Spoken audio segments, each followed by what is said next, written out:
जय हिंद साथियों, स्वागत करता हूं आपका अपने YouTube चैनल स्टडी अड्डा के जीके के चैनल पर। साथियों, आज मैं आपके लिए उत्तर प्रदेश पुलिस के लिए गोल्डन क्वेश्चन लेकर आया हूं, जिनके माध्यम से आप यह जज कर सकते हो कि आप इनमें से कितने क्वेश्चनों का जवाब जानते हो और आप यह भी पता कर सकते हो कि आपकी तैयारी कितनी हो चुकी है और आपको कितनी और करनी है। तो वीडियो को पूरा और ध्यान से जरूर देखिएगा। अगर आप इनमें से क्वेश्चनों का जवाब जानते हैं तो कमेंट बॉक्स में बताना ना भूलें और वीडियो के अंत में यह भी ना बताना भूलें कि आप इनमें से कितने क्वेश्चनों का जवाब जानते थे। आपका जो टारगेट होना चाहिए, इन 37 क्वेश्चनों में से आपका लगभग 32 क्वेश्चनों का टारगेट होना चाहिए। तो बिना टाइम गवाए करते हैं वीडियो को स्टार्ट। अगर आप भी इससे पहले नए हो चैनल पर तो चैनल को सब्सक्राइब और वीडियो को लाइक जरूर कर दीजिएगा।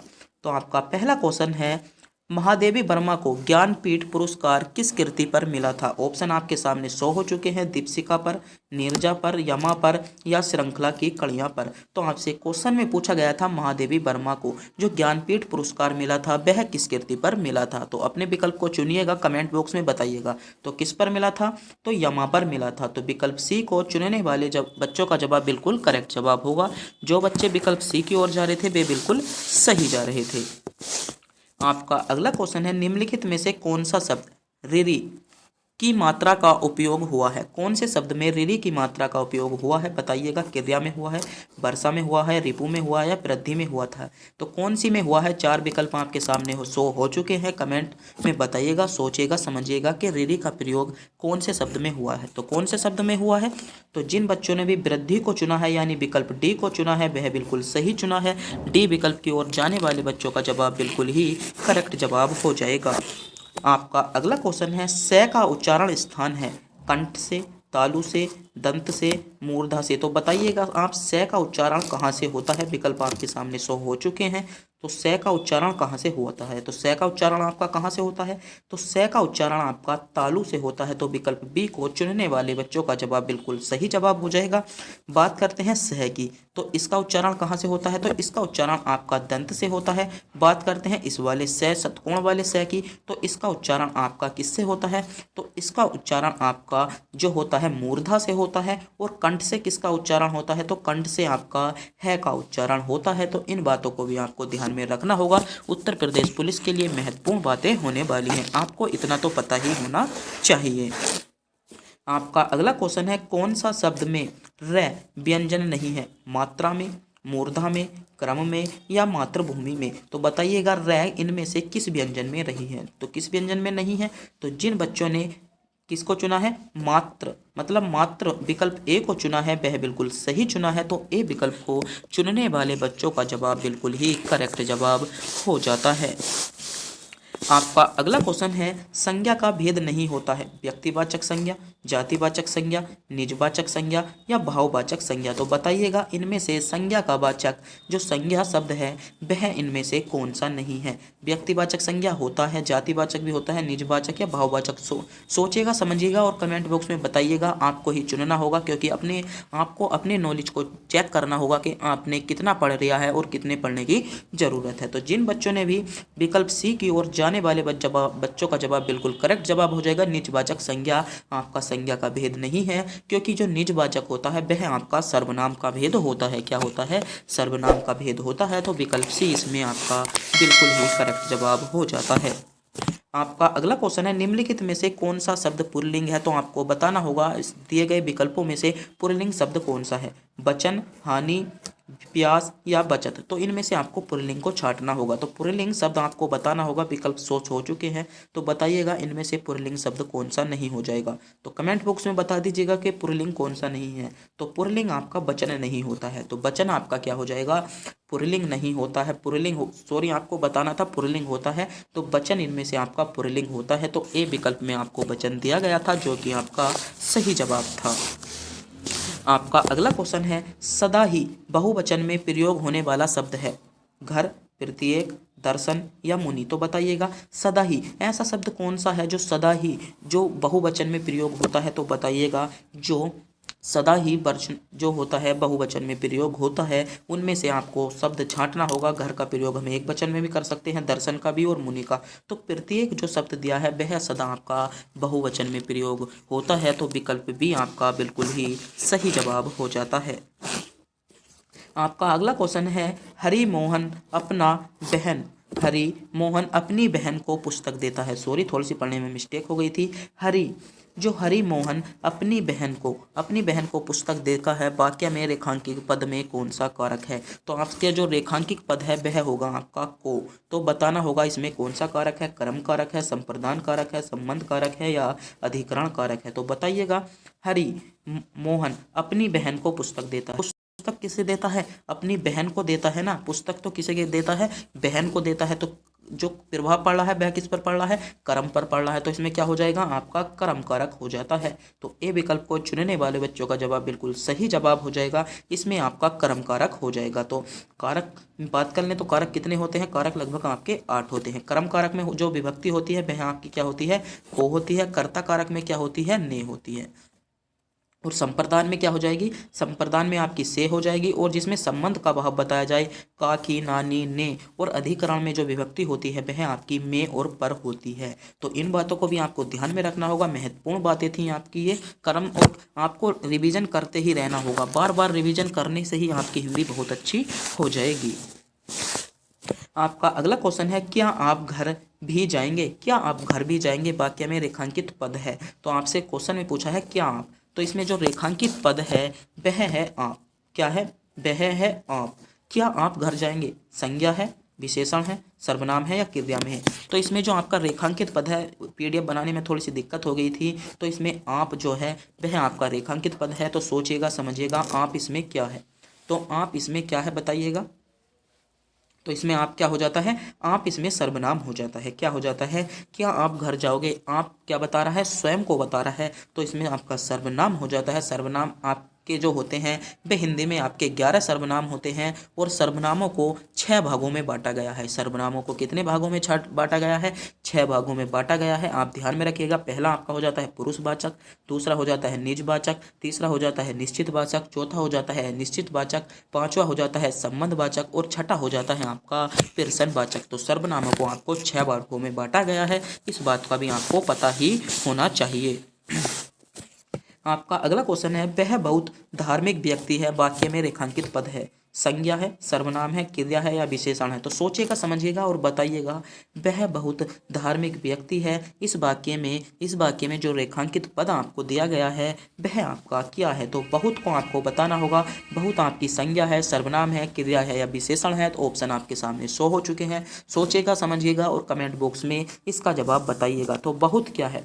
बहुत ने क्या बताई है? यहाँ पर आपकी विशेषता बताई है। तो क्या हो जाता है? विशेषण हो जाता है। जो पद सर्वनाम और क्रिया संज्ञा की जो विशेषता बताते हैं उन पदों को हम क्या कहते हैं? उन्हें हम विशेषण कहते हैं। तो बहुत क्या है? बहुत धार्मिक है। यहाँ पर आपको विशेषता बताई जा रही है। तो यहाँ क्या हो जाएगा? बहुत आपका विशेषण हो जाता है। तो डी विकल्प जिन बच्चों ने भी चुना था वह बिल्कुल सही चुना था। विकल्प डी को चुनने वाले बच्चों का जवाब बिल्कुल ही सही जवाब हो जाता है।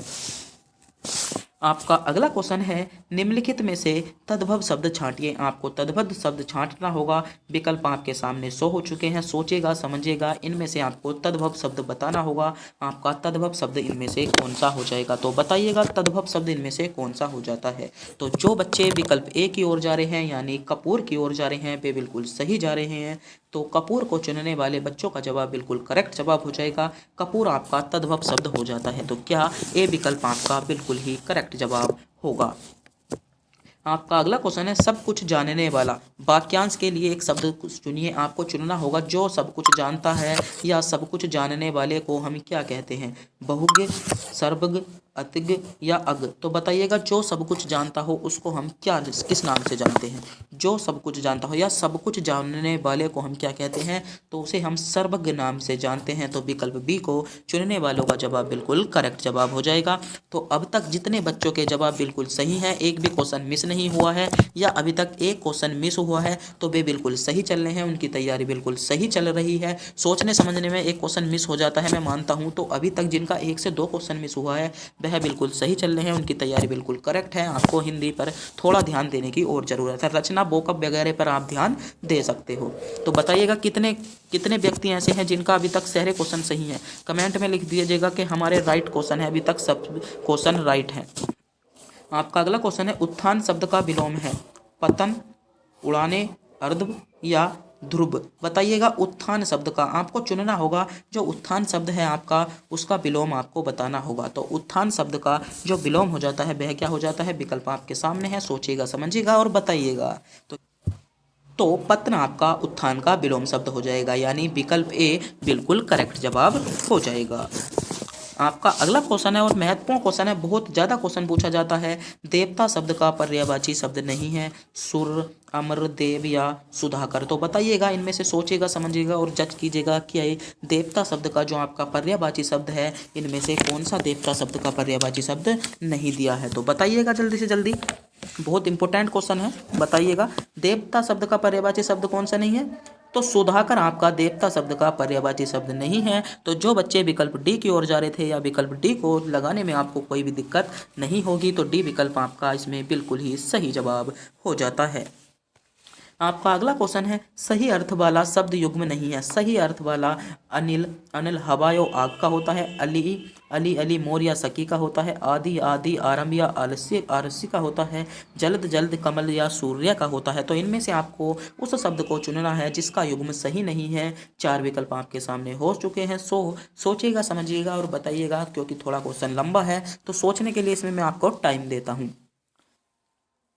तो एक बार फिर से बता दूं, आज की वीडियो का जो स्कोर होना चाहिए वह आपका 32 क्वेश्चन का होना चाहिए। 32 क्वेश्चन को सोचकर आपको समझ में आपको क्या है क्वेश्चन को हल करना है। तो आपने क्या चुन लिया है इस विकल्प को। तो जिन बच्चों ने विकल्प बी को चुना है वह बिल्कुल सही चुना है, यानी विकल्प बी की ओर जाने वाले बच्चों का जवाब बिल्कुल ही करेक्ट जवाब हो जाएगा। तो बताइएगा कितने बच्चों ने विकल्प बी को चुना है। आपका अगला क्वेश्चन है, पत्र। पत्र शब्द का अर्थ नहीं होता पत्ता, पंख, चिट्ठी या लेख। बताइएगा पत्र शब्द का जो है आपका वह नहीं होता, अर्थ नहीं होता। बताइएगा, सोचिएगा समझिएगा और जज कीजिएगा और क्वेश्चन को कमेंट बॉक्स में बता दीजिएगा कि पत्र जो आपका शब्द है उसका लेख क्या नहीं होता। तो उसका अर्थ जो होता है क्या नहीं होता, तो उसका अर्थ आपका लेख नहीं होता। क्या नहीं होता है, लेख नहीं होता है। तो डी विकल्प की ओर जाने वाले बच्चे बिल्कुल सही जा रहे थे, अब तक बिल्कुल सही चल रहे हैं। आपका अगला क्वेश्चन है, सदैव शब्द में संधि है। सदैव शब्द में संधि है गुणवाचक, दीर्घवाचक, वृद्धिवाचक या अयादिवाचक। तो बताइएगा सदैव शब्द में क्या हो जाएगी, कौन सी संधि हो जाती है। तो सदैव शब्द में आपकी कौन सी संधि हो जाएगी, तो यहाँ पर सदैव शब्द में आपकी वृद्धि संधि हो जाती है। क्या हो जाती है, सी विकल्प को चुनने वालों का जवाब बिल्कुल करेक्ट जवाब हो जाएगा। दीर्घ संधि में क्या होता है, दीर्घ संधि में आपका आ और ई बनती है, आ और बड़ी ई और ऊ बनता है। क्या बनता है, ऊ बनता है।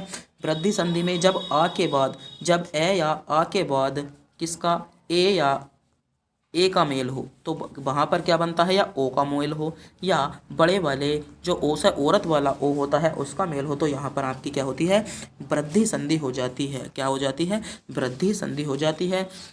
और वृद्धि संधि में ये कौन सी संधि के भेद हैं, ये चारों आपके कौन सी संधि के भेद हैं, तो ये आपके स्वर संधि के भेद है। किसके हैं, स्वर संधि के आपके भेद हो जाएंगे। आपका अगला क्वेश्चन है, प्रत्येक शब्द में उपसर्ग है। बताइएगा प्र, प्रति, प्र या परि। बताइएगा, इंपॉर्टेंट क्वेश्चन है, सोचिएगा समझिएगा और बताइएगा प्रत्येक में कौन सा आपका उपसर्ग हो जाएगा। तो प्रत्येक में उपसर्ग क्या हो जाता है आपका, तो प्रति एक मतलब प्रति क्या हो जाएगा, प्रति एक। तो क्या हो जाएगा प्रति एक में आपका उपसर्ग, तो प्रति, यानी विकल्प बी को चुनने वालों बच्चे बिल्कुल सही चुन रहे हैं। तो विकल्प बी बिल्कुल करेक्ट जवाब होगा। आपका अगला क्वेश्चन है, वैज्ञानिक शब्द का प्रत्यय लगाइए। यह वैज्ञानिक शब्द में प्रत्यय बताइए, कै, इक या आइक। बताइएगा वैज्ञानिक, तो वैज्ञानिक में कौन सा प्रत्यय हो जाएगा, कौन सा प्रत्यय हो जाएगा, तो इक प्रत्यय हो जाता है, यानी विकल्प बी बिल्कुल करेक्ट जवाब होगा। तो जो बच्चे विकल्प बी की ओर जा रहे थे वे बिल्कुल सही जा रहे थे। आपका अगला क्वेश्चन है, बहुत दिनों बाद देखना अर्थ के लिए मुहावरा है। बहुत दिनों के बाद देखना अर्थ के लिए मुहावरा है। कोसों दूर होना, गुदड़ी का लाल होना, ईद का चांद होना या अब तब होना। बताइएगा बहुत दिनों बाद देखना, इस मुहावरे का सही अर्थ क्या हो जाएगा, तो क्या हो जाएगा, ईद का चांद होना। कहते हैं ना कि भाई तू तो ईद का चांद हो गया, तो क्या हो गया, सी विकल्प इसमें आपका सही जवाब होगा। तो सी विकल्प बिल्कुल करेक्ट जवाब हो जाता है। आपका अगला क्वेश्चन है, धोबी का कुत्ता न घर का न घाट का। लो कुत्ती का अर्थ है धोबी का कुत्ता न घर का न घाट का। तो बताइएगा इसका सही जवाब क्या हो जाएगा। चार विकल्प आपके सामने शो हो चुके हैं, सोचिएगा समझिएगा और बताइएगा। धोबी का कुत्ता न घर का न घाट का, बताइएगा इसका आपका सही जवाब क्या हो जाता है। तो इसका आपका सही जवाब हो जाता है कहीं ठोर ठिकाना न होना। कहीं ठोर ठिकाना ना होना। धोबी का कुत्ता न घर का न घाट का, इसका आपका डी विकल्प बिल्कुल करेक्ट जवाब होगा। तो जो बच्चे विकल्प डी की ओर जा रहे थे वे बिल्कुल सही जा रहे थे। क्या जा रहे थे, कहीं ढोर ठिकाना न होना, यानी विकल्प डी को चुनने वाले बच्चों का जवाब बिल्कुल करेक्ट जवाब होगा। तो आपको इसमें अशुद्ध वाक्य को छांटना है। कृष्ण जी के अनेकों नाम हैं, पुस्तक बहुत ही उपयोगी होती है, शोभना बहुत मीठी गाती है, शोभावना बहुत मीठी गाती है, या मैं अवश्य अभ्यास कर रहा हूँ, मैं अभ्यास कर रहा हूँ। तो इनमें से आपको अशुद्ध वाक्य को छांटना है। इनमें से आपका अशुद्ध वाक्य क्या हो जाएगा। कृष्ण जी के अनेकों नाम होते हैं, पुस्तक बहुत ही उपयोगी होती है, शोभना बहुत मीठा गाती है, या मैं अभ्यास कर रहा हूँ। तो कौन सा वाक्य इनमें से अशुद्ध है, सोचिएगा समझिएगा और बताइएगा कौन सा वाक्य अशुद्ध हो जाता है। तो कौन से वाक्य को आपने चुना है, अशुद्ध वाक्य में आपने किस वाक्य को चुना है बताइएगा। तो सही जवाब क्या हो जाएगा इसमें, कृष्ण जी के अनेकों नाम होते हैं। इसमें होता है कृष्ण जी के अनेक नाम होते हैं, तो अनेकों यहाँ पर गलत है। तो ए विकल्प को चुनने वाले बच्चों का जवाब बिल्कुल करेक्ट जवाब होगा। जिन्होंने भी विकल्प ए को चुना है वह बिल्कुल ही सही चुना है। आपका अगला क्वेश्चन है, सद्भावना शब्द में समास है। ऑप्शन है अव्ययीभाव समास, तत्पुरुष समास, कर्मधारय समास या द्विगु समास। तो बताइएगा सद्भावना शब्द में आपका कौन सा समास हो जाता है। महत्वपूर्ण क्वेश्चन है, बहुत ज़्यादा इंपॉर्टेंट होने वाला है आपके लिए यह प्रश्न। बताइएगा सद्भावना समास में सद्भावना जो शब्द है उसमें आपका कौन सा समास हो जाएगा। तो सद्भावना तो कौन सा समास हो जाता है, कर्मधारय समास होता है। तो यानी सी विकल्प बिल्कुल करेक्ट जवाब हो जाएगा। तो अगर आपने अभी तक भी हमारे चैनल को सब्सक्राइब नहीं किया है, चैनल को सब्सक्राइब जरूर कर लेंगे कि जिससे कि हमारी आने वाली वीडियो का नोटिफिकेशन आपको मिलता रहे और आने वाली वीडियो हमारी सबसे पहले आपके पास पहुँचती रहे। आपका अगला क्वेश्चन है, मुदित मनोहर मानस देखा। पंक्ति में अलंकार है, यमक अलंकार, अनुप्रास अलंकार, उपमा अलंकार या रूपक अलंकार। तो बताइएगा, पंक्ति भी आपके सामने है, विकल्प भी आपके सामने है और उत्तर भी आपके सामने है। बताना भी आपको ही है, सब काम आपके सामने ही है। तो जल्दी से जल्दी कर दीजिएगा, बता दीजिएगा कमेंट बॉक्स में। मुदित मनोहर मानस देखा, बताइएगा पंक्ति में कौन सा अलंकार हो जाएगा। बताइएगा पंक्ति में कौन सा अलंकार हो जाता है। तो कौन सा अलंकार हो जाएगा, तो यहाँ पर आपका जो अलंकार हो जाता है उपमा अलंकार हो जाता है। क्या हो जाता है, उपमा अलंकार हो जाता है। यानी सी विकल्प की ओर जाने वाले बच्चे बिल्कुल करेक्ट जा रहे थे। आपका अगला क्वेश्चन है, वीर रस का स्थायी भाव होता है, रीति, करशोक, क्रोध या उत्साह। तो बताइएगा वीर रस का जो स्थायी भाव होता है वह आपका क्या होता है। महत्वपूर्ण क्वेश्चन है, इंपॉर्टेंट क्वेश्चन है। बताइएगा वीर रस का स्थायी भाव क्या होता है। सोचिएगा समझिएगा और बताइएगा, सोचिएगा जल्दी से जल्दी बता दीजिएगा कि वीर रस का जो स्थायी भाव होता है वह आपका क्या होता है। तो क्या होता है वीर रस का स्थायी भाव, तो वीर रस का आपका जो स्थायी भाव होता है वह क्या होता है। वीर रस में हमें क्या होता है, तो वीर रस से हमें क्या मिलता है, उत्साह मिलता है। हमें जब वीर होते हैं बहुत ज़्यादा उत्साह हो जाते हैं। जैसे आपने सोचा होगा किसी वीर की कहानी सुनते हो तो हमें उत्साह उत्पन्न होता है। तो इसमें डी विकल्प को चुनने वाले बच्चे बिल्कुल सही चुन रहे थे। तो डी विकल्प बिल्कुल करेक्ट जवाब होगा।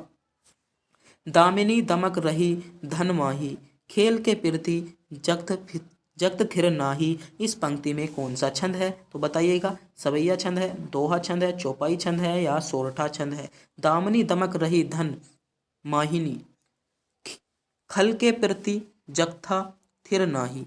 बताइएगा पंक्ति में कौन सा छंद है, कौन सा छंद हो जाएगा आपका, कौन सा छंद हो जाता है। तो इसमें आपका चौपाई छंद हो जाएगा। यानी विकल्प सी को बिल्कुल सही जवाब को हम कहेंगे, सी विकल्प इसमें बिल्कुल सही दिया था। आपका अगला क्वेश्चन है, निम्नलिखित में भाववाच्य का उदाहरण कौन सा है। अब चला जाए, रवि आम चूसता है, मोहिनी पत्र लिखती है या शीला से खाया नहीं जाता। सॉरी, बताइएगा निम्नलिखित में से भाववाचक किसमें भाव का भाव कौन से उदाहरण में उत्पन्न हो रहा है। अब चला जाए, अब चले जाएं या अब चला जाए, रवि आम चूसता है, मोहिनी पत्र लिखती है, या शीला से खाया नहीं जाता आम। बताइएगा, शीला से खाया नहीं जाता, जो भी हो वो तो मैंने बोल दिया ऐसी। तो सोचिएगा, समझिएगा, बताइएगा कौन सा हो जाएगा इसमें। तो इसमें हो जाता है शीला से खाया नहीं जाता। क्या हो जाएगा, इसमें भाव उत्पन्न हो रहा है, तो डी विकल्प को चुनने वाले बच्चों का जवाब बिल्कुल ही करेक्ट जवाब होगा। जिन बच्चों ने डी विकल्प को चुना है वह बिल्कुल सही चुना है। ये फिर से दोबारा से क्वेश्चन यही रिपीट हो गया है, इसे थोड़ा सा स्क्रॉल कर देते हैं। आपका अगला क्वेश्चन है, नेताजी ने कहा तुम मुझे खून दो मैं तुम्हें आज़ादी दूंगा। इस वाक्य में कौन सा चिन्ह प्रयोग हुआ है। आपको जो ये चिन्ह दिखाई दे रहे हैं इन चिन्हों को बताना होगा, इन्हें हम क्या कहते हैं, पूर्ण विराम, अल्प विराम, उद्धरण चिन्ह या प्रश्नवाचक चिन्ह। तो बताइएगा, जो आपके चिन्ह प्रयोग हो रहे हैं उनको हम क्या कहते हैं। पूर्ण विराम क्या होता है, जब हम वाक्य में विराम लगा देते हैं तो वह होता है आपका क्या होता है, वह क्या होता है आपका पूर्ण विराम होता है। अल्प विराम क्या होता है, जिसे हम कोमा बोलते हैं। और प्रश्नवाचक चिन्ह ये है आपका, प्रश्नवाचक चिन्ह ये है। और इसमें क्या है, जो आपके ये हैं जो कोमे से दिखाई दे रहे हैं इन्हें क्या कहते हैं हम, उद्धरण चिन्ह कहते हैं। हिंदी में क्या कहते हैं, उद्धरण चिन्ह कहते हैं। तो विकल्प सी को चुनने वाले बच्चे बिल्कुल सही चुन रहे थे। जिन बच्चों ने विकल्प सी को चुना है वह बिल्कुल सही सेलेक्ट किया है, तो सी विकल्प आपका करेक्ट जवाब होगा। आपका अगला क्वेश्चन है, वह काम नहीं करता वाक्य में अव्यय है। वह काम नहीं करता, बताइएगा वाक्य में अव्यय क्या हो जाएगा। वह काम नहीं करता, इस वाक्य में अव्यय जो है वह क्या है, तो वह नहीं करता तो अव्यय क्या हो जाएगा, इसमें काम आपका अव्यय हो जाएगा। यानी विकल्प बी जिन बच्चों ने भी चुना है वह बिल्कुल सही चुना है। विकल्प बी को चुनने वाले बच्चों का जवाब बिल्कुल करेक्ट जवाब हो जाएगा। तो क्या हो जाता है इसमें, बी विकल्प आपका सही जवाब होगा। आपका अगला क्वेश्चन है, उर्वशी के रचनाकार हैं जयशंकर प्रसाद, रामधारी सिंह दिनकर, मैथिली शरण गुप्त, महादेवी वर्मा। तो बताइएगा उर्वशी के रचनाकार कौन हो जाएंगे। बताइएगा, सोचिएगा, समझिएगा, जज कीजिएगा। क्वेश्चन महत्वपूर्ण है आपके लिए, रचना पूछी जा सकती है आपसे भी ये। तो बताइएगा कौन हो जाएंगे, जयशंकर प्रसाद हो जाएंगे, रामधारी सिंह दिनकर हो जाएंगे, मैथिली शरण गुप्त हो जाएंगे, या महादेवी वर्मा हो जाएंगी। तो इसके जो आपके उर्वशी आपकी रचना है उसके जो रचनाकार हो जाते हैं वे आपके कौन हो जाते हैं, तो कौन हो जाएंगे। तो सही जवाब क्या हो जाएगा इसमें आपका, मैथिली शरण। क्या हो जाएगा, गलत बिल्कुल। मैंने सुना था आपका, सोच रहा था मैं कि आपने मैथिली शरण गुप्त को चुना होगा, मगर जिन्होंने भी विकल्प सी को चुना है वह बिल्कुल सही गलत चुना है। इसमें क्या हो जाएगा, रामधारी सिंह दिनकर इसमें आपका सही जवाब होता है। क्या यहाँ पर अधिकतर बच्चे कंफ्यूज हो जाते हैं, इसीलिए मैंने आपको पहले मैथिली बोला था कि आप सोच रहे होंगे कि हाँ मैथिली शरण गुप्त ही होंगे, मगर क्या होगा इसका, रामधारी सिंह दिनकर हो जाएगा। यानी विकल्प बी बिल्कुल करेक्ट जवाब होगा। आपका अगला क्वेश्चन है, अज्ञेय जी को किस कृति पर ज्ञानपीठ पुरस्कार मिला। महत्वपूर्ण क्वेश्चन है, बहुत ही ज़्यादा क्वेश्चन है। इस क्वेश्चन को 3 स्टार दूंगा, नोट कर लीजिएगा। कृति आपके सामने है, आपको बताना होगा कि अज्ञेय जी को किस कृति पर, कौन सी कृति उनकी ऐसी थी जिन्हें उन्हें क्या मिला था, ज्ञानपीठ पुरस्कार मिला था। तो बताइएगा कौन सी कृति हो जाएगी, तो कौन सी कृति हो जाती है, कितनी नावों में कितनी बार। कौन सी हो जाएगी, कितनी नावों में कितनी बार। यानी विकल्प डी को चुनने वाले बच्चों का जवाब बिल्कुल ही करेक्ट जवाब हो जाएगा। और आज की वीडियो का क्या था, ये आज की वीडियो का अंतिम क्वेश्चन आपके सामने आ चुका था। तो अगर आपको भी वीडियो अच्छी लगी हो तो वीडियो को लाइक और चैनल को सब्सक्राइब जरूर कर दीजिएगा, जिससे कि हमारी आने वाली वीडियो का नोटिफिकेशन आपको मिलता रहे और आने वाली वीडियो आपको तुरंत मिलती रहे। तो तब तक के लिए मिलते हैं अगली वीडियो में।